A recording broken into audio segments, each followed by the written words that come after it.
انسان کی تربیت کا فرق ہوتا ہے، ورنہ جو سن سکتا ہے وہ سنا بھی سکتا ہے۔ انسان پر کئی طرح کا بوجھ ہوتا ہے۔ ہمارے اوپر سب سے بڑا بوجھ تکبر کا ہوتا ہے، اور ہم یہ جانے بغیر کہ خدا کے نزدیک کون بڑا ہے اور کون گھٹیا، فیصلہ خود ہی کرتے رہتے ہیں۔ ٹوٹے ہوئے خاندانوں کو جوڑنا شروع کر دو، سکون آنا شروع ہو جائے گا۔ اپنے آپ کو ماضی کا قیدی نہ بناؤ، وہ زندگی کا سبق تھا، کوئی عمر بھر کی سزا نہیں۔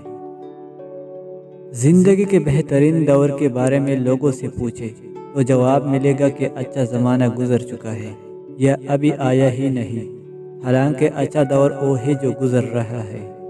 حضرت علی رضی اللہ تعالی عنہ نے ارشاد فرمایا، جب میرا جی چاہتا ہے کہ میں اپنے رب سے بات کروں تو میں نماز پڑھتا ہوں، اور جب میرا جی کرتا ہے کہ میرا رب مجھ سے بات کرے تو میں قرآن پڑھتا ہوں۔ ہمیشہ یہی سوچ رکھو کہ مجھے میرے اللہ نے بہت کچھ دیا ہے، اگر مجھے میری اعمال کے مطابق ملتا تو میرے پاس کچھ نہ ہوتا۔ تیری کریمی کے آسرے پر ہم فقیروں کی زندگی ہے۔ مخلص دوست کے اندر اتنا پیار چھپا ہوتا ہے جیسے ایک چھوٹے سے بیج کے اندر پورا درخت چھپا ہوتا ہے۔